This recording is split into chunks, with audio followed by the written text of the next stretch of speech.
Welcome to this instructional video to replace Friday's class. So, we know that we've been walking back through the organic compounds. We did alkanes on Wednesday. We talked about naming them. We talked about their properties. Well, for this class, we were really going to talk about alkenes, alkynes, and aromatic compounds and just naming, no properties. Well, let's review what we've got with these three types of organic compounds. We know alkanes have carbon-carbon double bonds. We know alkynes have carbon-carbon triple bonds.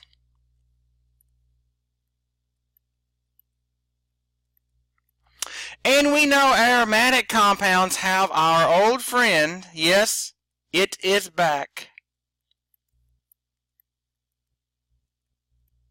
the benzene ring. And really, let me clean up the benzene ring here because that's just how it goes.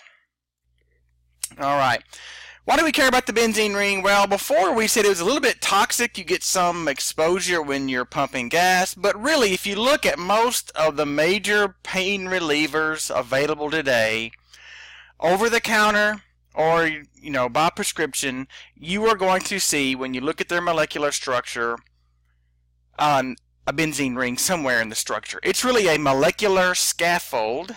Hey, that's a good term.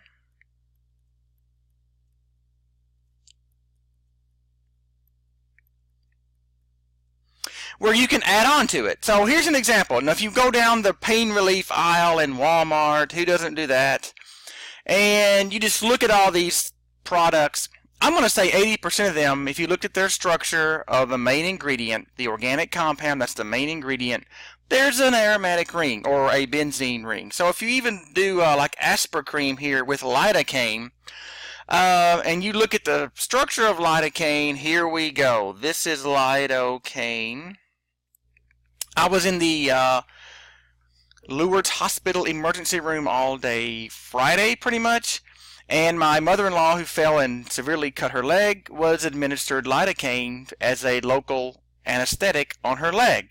And if you look at the structure of lidocaine, indeed, here is the benzene ring. All right, so let's keep moving here and let's talk about naming. The first thing we want to do is name alkenes. So we have a new set of, I guess, an addendum to the existing set of rules. Before, with alkanes, we wanted to find the longest continuous chain of carbons. The new rule now with alkenes is that you need to find the longest continuous chain of carbons that contains the carbon-carbon double bond. And you're going to add ENE in the name. So let's give this, let's do an example here. Look at the molecule on the top left. Clearly, it's an alkene. There's a carbon-carbon double bond. Where do we want to start numbering to identify the longest continuous chain of carbons? Okay? Well, again, the overriding rule now is to make the carbon-carbon double bond carbons have the lowest number possible. A secondary rule is to make the substituents have the lowest number possible. Okay? That's a secondary rule. So I'm pretty sure I want to start numbering here. 1, 2, 3, 4, 5, 6.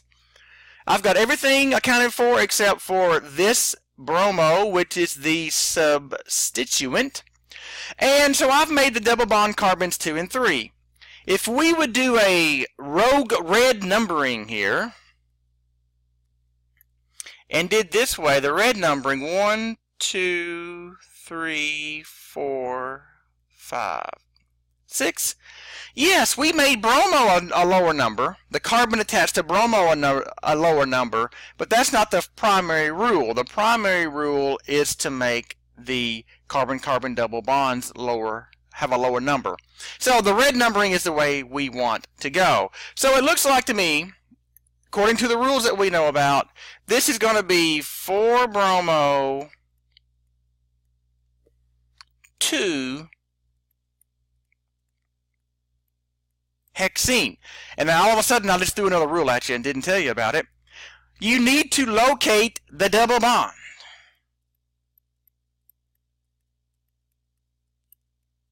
And that's by number. And so the lowest numbered carbon of the carbon-carbon double bond right here was 2. So 4-bromo 2-hexene is where we want to go. All right, let's do another one. So we look over here on the right. Again, we're trying to find the longest continuous chain that contains the carbon-carbon double bond. This one doesn't look too difficult because, hey, this is carbon 1, and you can't get better than carbon 1 to start the double bond. So this is 1, 2, 3, 4. Now, we can go to the right or we can go up. And I'm going to tell you today that it doesn't matter because either way we go, we're going to get 6 carbons in the longest continuous chain. So in this case, it doesn't matter.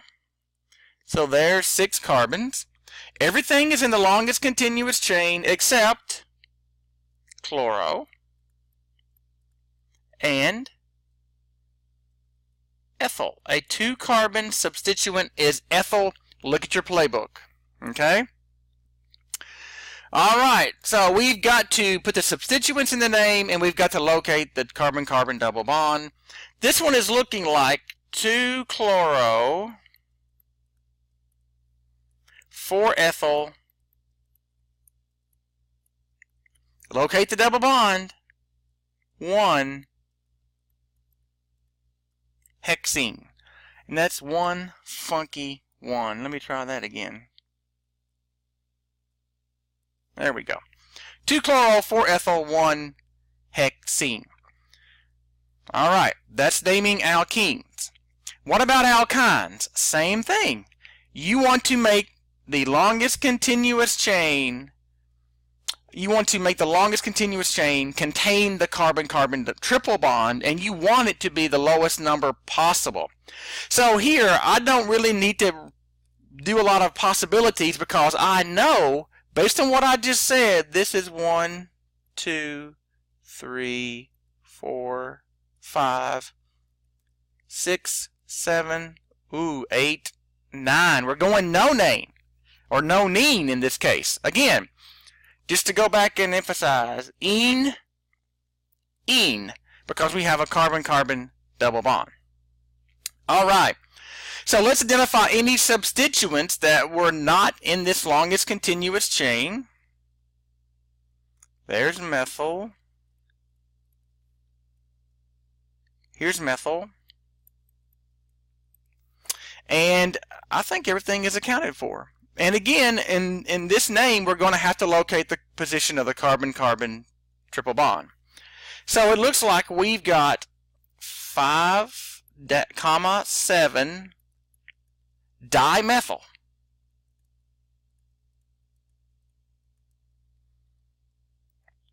Two, known for 9, ine for alkyne. Ine for alkyne. So that's some general rules of naming alkenes and alkynes. We start with the original rules with alkanes. We made some modifications to those rules, and there we go. Well, with alkenes, it's a little more complicated sometimes. In class, we talked about cis and trans isomers before. So you can have cis and trans isomers with cycloalkanes.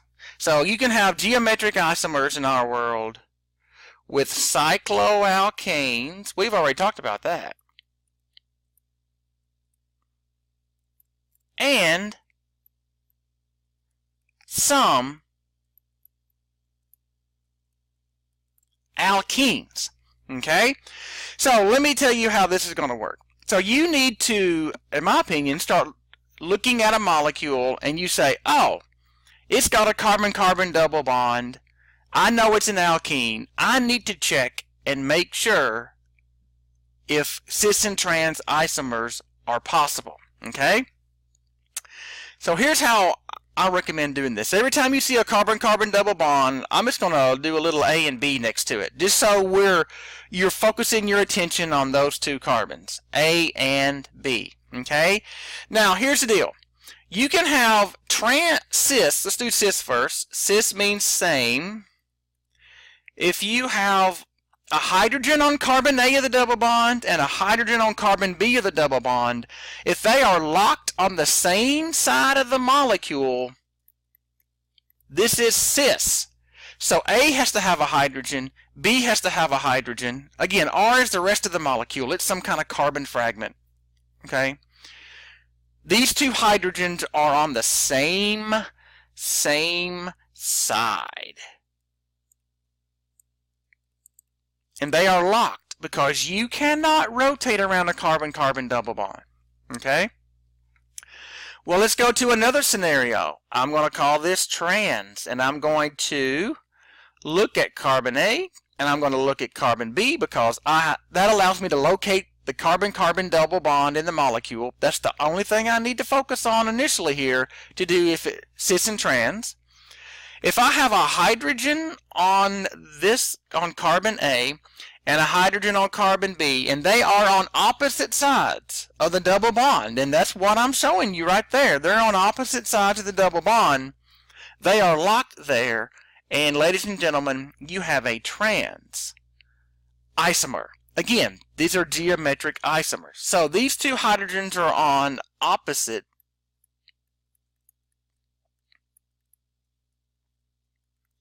sides. They are on opposite sides. And if you want to kind of draw a dash line along the double bond, clearly one hydrogen is on one side of the line, the other hydrogen is on the other side of the line. When will you not have cis or trans isomerism in an alkane? Well, let me give you an example here. What if you had a carbon-carbon double bond? Once again, I'm going to label this A and B just to focus my attention on those two carbons. If either carbon A or B both have a hydrogen, you can't do cis or trans isomerism. So look at this. Could this alkene have cis and trans isomers? No, because you have two hydrogens on carbon B, therefore you can't have cis or trans. The two hydrogens could be on carbon A as well, and you wouldn't have cis or trans. So let's review this real quick. You have a carbon-carbon double bond, you have carbon A, you got carbon B.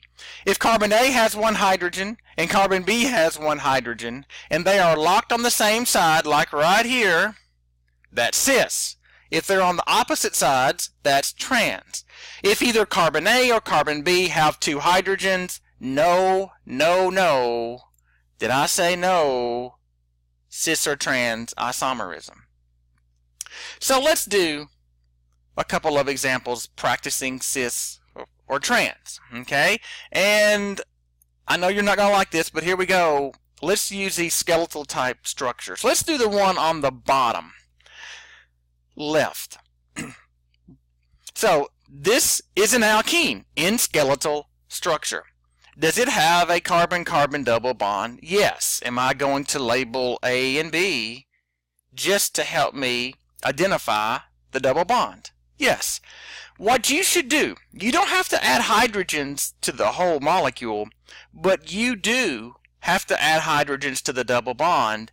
And remember, carbon A and carbon B in this molecule are trigonal planar. Trigonal planar. So the only way I can legitimately add a hydrogen to carbon A is up. If you add it down, I'm going to be sad and cry, because that's not right. That's not going to work. It's trigonal planar, right? So it has to, only way you can go up is it's triangular. It has to go up to make the triangle, if you will. Carbon B, you want to draw this one up? I hope not, because it can only go down. And when we do that, I think it's pretty clear, ladies and gentlemen, we have a trans isomer of this alkene. Okay? So we're going to have trans something. Okay? We're going to have trans something. And I actually think I want to move this because I need more room.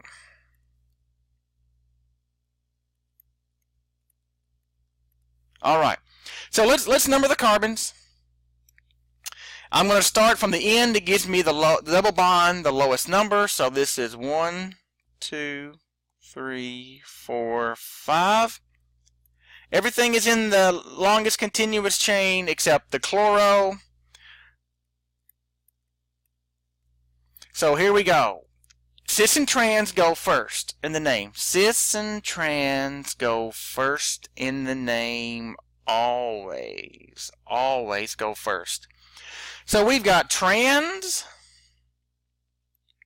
4-chloro. We've got to locate that double bond to pentene. Trans, because these two hydrogens on carbon A and carbon B are on opposite sides, 4-chloro to pentene. There's 5 carbons in the parent. Pentene is the parent. We need ene because it's an alkene. All right. Let's do another one. Let's look up here.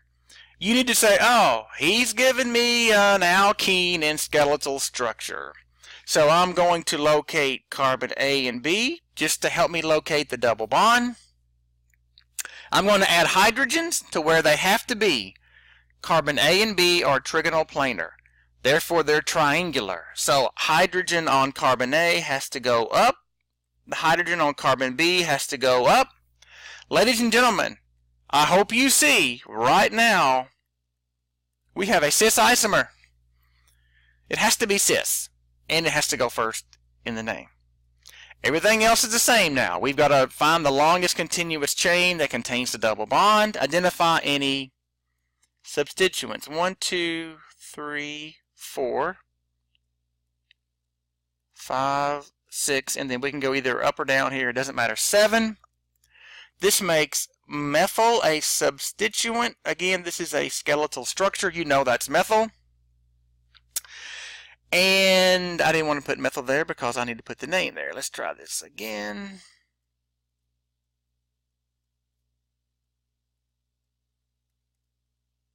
There's methyl. So what do we got? We've got cis, 6-methyl,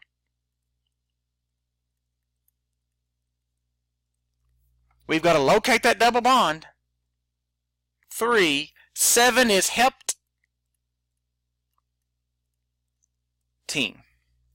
Again, the ene tells us it's a double bond, the 3 locates the double bond, and the cis tells us the orientation around the double bond. Ladies and gentlemen, when do you use cis and trans? If you've got cycloalkanes that we talked about previously and some alkenes, we need to use cis and trans. All right. Well, the last thing we're going to do in this video is we're going to name aromatic compounds. And so let's start with the very simplest aromatic compounds. They're called mono-substituted. And mono means one, so what that means is you take off one hydrogen of benzene and add a substituent. Which substituents are we going to add? The ones that I gave you in your playbook. So let me just, for the sake of, and I guess for the video, add hydrogens to every carbon on benzene except one, because in one of those carbons I'm going to add a substituent like, I don't know, let's say ethyl. So basically when you name these, okay, mono-substituted, it's the name of the substituent followed by benzene. So in this case, since this is ethyl, this is just ethylbenzene. Okay? Let's do another one. And again, if it's mono-substituted, you can put, if it's mono-substituted, you can put the substituent, the lone substituent, on any of the 6 carbons on benzene. It doesn't matter. We could have put this ethyl group on a different carbon of benzene. It would still be the same molecule, ethyl benzene. So for this one, I'm going to put this substituent. I'm not going to draw in all the hydrogens. You can if you want to, but there really isn't a burning desire to do that. So here we go. We've got a benzene ring, we have mono substitution, and that substituent, if you look on your sheet, it's called isopropyl. Ladies and gentlemen, mono substituted benzene, name of substituent followed by benzene. Isopropyl benzene. All right. Now, there are some mono-substituted benzene compounds that have a special name, a common name. And those are the one, and you need to know these because we're going to use these when we name di-substituted benzenes. Okay? So here we go. These 4 here, are they still mono-substituted? Yes, but they have common names. Okay, so you can't name them like we just named them. They have special names, common names. All right. If you put a, oh, by the way, this gets Ricky's red asterisks here because you just got to know these to name them, to name more complicated benzene rings. Okay. If you have a methyl on a benzene ring, you might say, well, you just said that should be methylbenzene. And you know what? That's correct, except somebody a long time ago gave this a special name, and this special name you need to know is toluene. Toluene. Okay? If you put an OH group on a benzene ring, you already know this is a phenol class of compounds. Well, if all you have is a benzene ring and an OH, we call it phenol. So that's a special name. If you have a benzene ring and then you have an aldehyde group coming off a benzene ring, that's given a special name. This is called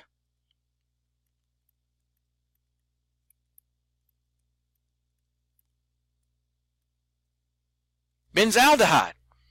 Benz for benzene, aldehyde because it's an aldehyde. Okay? And the next one I think should follow a similar type of rule here. It's a benzene ring and a carboxylic acid group coming off of it, so it's called benzoic acid. Benzoic acid. Okay? So here we go. We've got some common mono-substituted benzene rings. You need to know their common name. And really, for the rest of our time in this video, we need to talk about naming di-substituted benzenes. So we're going to do mono-substituted and di-substituted, and that's where we're going to stop. Okay? So what is a di-substituted benzene? There are 2 substituents on benzene. You take benzene, C6H6, take off 2 hydrogens, add 2 substituents. There you go. Di-substituted benzene. Now, we need to know the names for the substitution patterns. What are the relationships between these 2 substituents on a di-substituted benzene ring? So we've got to know some substituents. We've got to know some prefixes, sorry. We've got to know the substituents, obviously, but we also have to know some prefixes to help us categorize where these 2 substituents are at in relation to the ring. Let me just show you this. Now I'm not going to specify what substituent we have. I'm just going to put a black dot because it doesn't matter right now. If the 2 substituents on the di-substituted benzene ring are in a what we call a 1-2 relationship, ladies and gentlemen, this has a special name and you got to know that name. 1-2 equals ortho. Ortho. If you have 2 substituents on benzene and they are in a 1-3 relationship, 1, 2, 3. 1-3 equals meta, M-E-T-A, meta. If you have a disubstituted benzene ring, and the two substituent on that disubstituted benzene ring are in a 1 to 4 relationship, this is called 1,4 equals para. Ortho, 1,2. Meta, 1,3. Para, 1,4. And you're saying, how in the world are we going to use this? Well, here we go. Let's name two of these things here. Okay, when you look at this, you're going to say benzene ring. I've got to name it based upon the rules for naming disubstituted benzene rings. What you first need to do is find out if you have one of these common monosubstituted rings, right? Do you see anything on here that looks like what we talked about, common names on page 5? I say yes. Look, here's phenol, benzene ring OH. So what you know is that the parent now, the parent is going to be phenol. And what's coming off phenol is fluoro. What is their relationship? 1, 2, 3. So it is meta. We have everything we need to know to name this compound now. Ortho, meta, para go first in the name. They're prefixes. So this is meta fluoro. Don't misspell fluoro, please. Phenol. Meta-fluoro-phenol. When you have disubstituted benzene rings, look for one of the common monosubstituted rings. And then the second substituent, name it as like a normal substituent. Look at their relationship on the ring. Is it a 1,2, a 1,3, or a 1,4 relationship? Then that tells you what prefix that you have. Before we do our last one, let me ask you this question. Is the molecule I'm drawing exactly the same as metafluorophenol? Is it also metafluorophenol?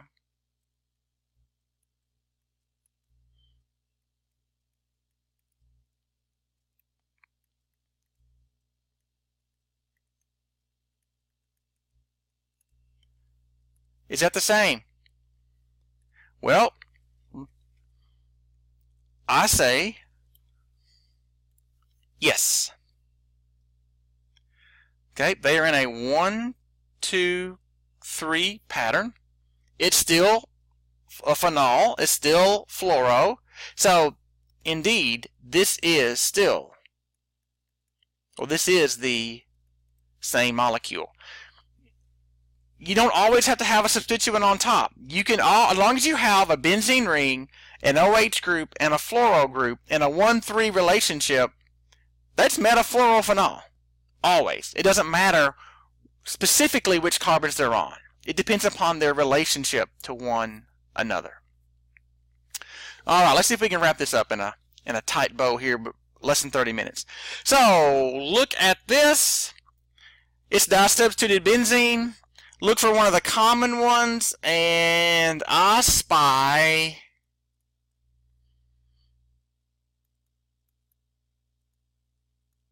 Benzaldehyde. Look at page 5. That's benzaldehyde. This is your old friend bromo. They are in a 1,4 relationship. That is para. Ladies and gentlemen, you only use ortho-meta-para if you have disubstituted benzene ring. That's the only time you use that, by the way. Okay? So, here we go. Para, bromo, benzaldehyde.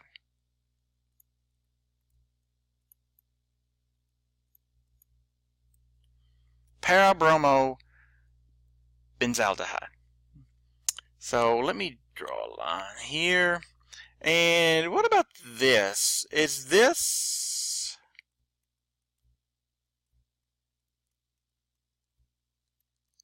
also?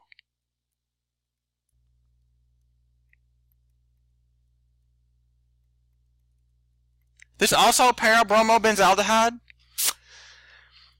Oh, I think so. It's benzaldehyde. It's a bromo group. They are in a 1, 2, 3, 4 relationship. I say yes. All right. This has been the video to replace the Friday lecture. Thanks for your patience and understanding.